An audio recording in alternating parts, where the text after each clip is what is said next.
Assalamualaikum warahmatullahi wabarakatuh.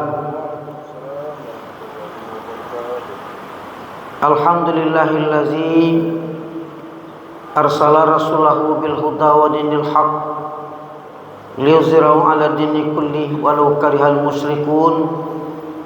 Asyhadu an la ilaha illallah wa asyhadu anna Muhammadan abduhu wa rasuluhu la nabiyya ba'da. Wa qala Allah ta'ala fi kitabil karim, na'udzubillahi minasy syaithanir rajim. Bismillahirrahmanirrahim. Ya ayyuhallazina amanu kutiba alaikumus syiyam kama kutiba alal ladzina min qablikum la'allakum tattaqun. Shadaqallahul azim wa shadaqar rasul. Bersyukur kita kepada Allah, mengucapkan alhamdulillahirabbil alamin, dan bersalawat kita kepada Nabi, mengucapkan Allahumma shalli ala Muhammad wa ala ali Muhammad. Bapak-bapak kaum muslimin, jemaah salat zuhur yang dirahmati Allah, tidak beberapa hari lagi kita akan memasuki bulan suci. Bulan yang kita tunggu-tunggu, bulan ampunan, bulan ibadah. Bapak-bapak kaum muslimin, jemaah salat zuhur yang dirahmati Allah, ada 3 persiapan kita setidak-tidaknya menunggu kedatangan bulan suci.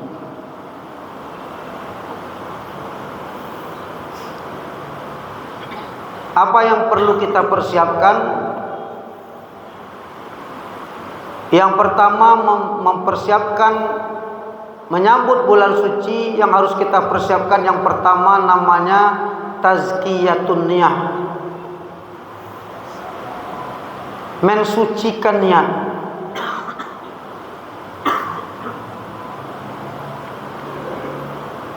Bernilai ibadah suatu perbuatan baik sangat tergantung kepada niat.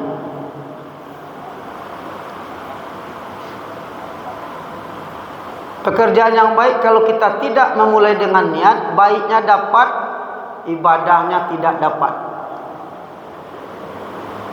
Jadi karena kita akan memasuki bulan suci, yang paling utama sekali kita sucikan itu adalah niat kita. Bahwa kita beribadah hanya semata-mata untuk mendapatkan keridhaan Allah Subhanahu wa taala.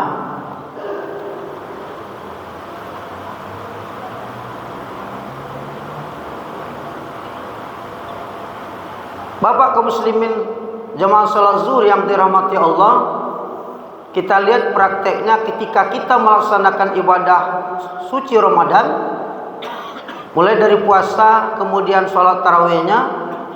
Ketika malam-malam pertama sampai malam 10, paruan 10 pertama itu, paruan ketiga itu sangat ramai sekali. Seakan-akan masjid mau diperbesar. Tapi ketika sudah masuk 10 yang kedua, sudah mulai habis. 10 yang ketiga, tinggal saja lagi 43. 4 orang laki-laki, 3 orang perempuan. Apa yang membuat ini? Ini sangat dipengaruhi oleh niat kita tadi. Kenapa berpuasa? Ya karena orang puasa. Kenapa sholat tarawih? Karena orang ramai-ramai ke masjid. Nah, ini yang perlu kita sucikan terlebih dulu. Tazkiyatun niyah, membersihkan niat.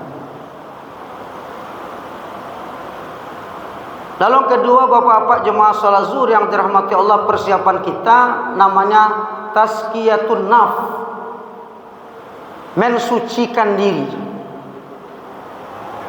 Tadi niat, kemudian diri. Mana diri? Diri kita ini terbagi kepada 2 komponen. Ada namanya jasmania, ada namanya ruhania. Mana yang kita sucikan? Kedua-duanya mesti kita sucikan. Bagaimana mensucikan jasmani? Jasmani gampang untuk mensucikannya. Mandi, basampo, balimau, itulah suci jasmani awak. Makanya orang-orang tua-tua dulu, ibu bapak jemaah salat zuhur, tradisi orang Minangkabau itu sabalun kita masuk bulan puasa kan tradisi balimau. Sebetulnya limau itu kita lihat, limau itu filsafatnya kan asam pembersih karat. Jadi karena orang tua kita dulu menggambarkan bahwa sudah 1 tahun jasmani ini dipakai, mesti dibersihkan karatnya. Dengan apa membersihkan karatnya? Dengan balimau.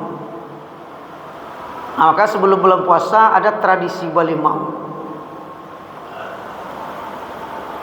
Tapi ternyata hari ini tradisi balimau itu diselewengkan oleh generasi dan anak-anak muda kita.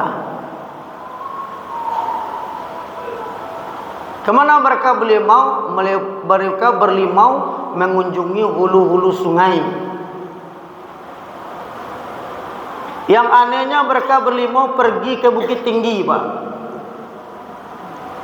Kata Pilawi berlimau. Yang hebatnya nyo sewa mobil, nyo nayan sound system, kemudian pakai organ tunggal pula pergi berlimau. Kama balimau, ada telepon kawan-kawan balimau. Akhirnya apa? Yang katanya mensucikan jasmani, mensucikan diri mereka, tetapi akibatnya justru mengotori diri.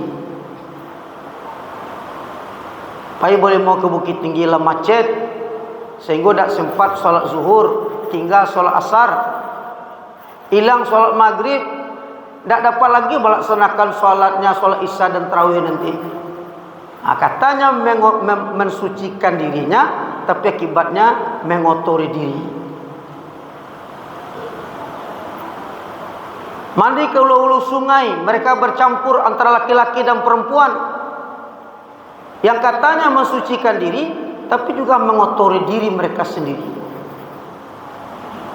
Jadi orang tua-tua kita dulu kenapa membuat acara berlimau itu? Karena limau itu kandungannya asam pembersih karat. Jadi untuk membersihkan jasmani. Tidak saja di Minangkabau ketika memasuki bulan puasa orang berlimau, ketika menjadi seorang pengantin baru juga berlimau, Pak. Disucikan jasmaninya terlebih dahulu. Bisa dalam di rumah, kalau menjadi marapulai itu ketika datang bako, seluruh bako itu mengasihi limau, Pak.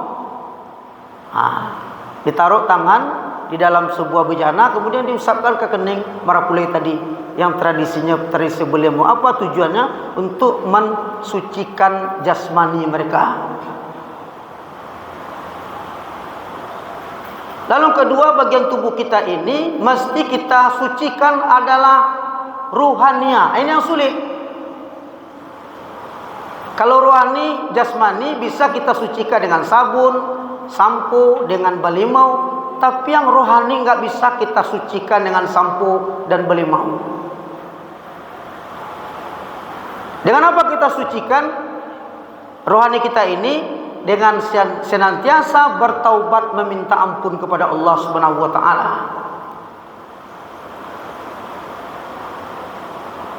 Bapak kaum muslimin jemaah salat zuhur yang dirahmati Allah. Makanya sebelum kita sebetulnya dalam hidup kita ini, sebelum salat, di dalam salat, sesudah salat, kita senantiasa minta ampun kepada Allah. Sebelum salat kita awali dengan berwudu, dibasuh muka kita, dibasuh tangan kita, dibasuh kaki kita.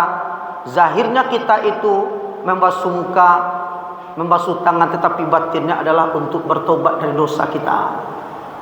Setelah selesai salat pun, Assalamualaikum warahmatullahi wabarakatuh, Astaghfirullahaladzim wa atubu ilaih. Ampun ya Allah yang Maha Agung, terimalah tobatku.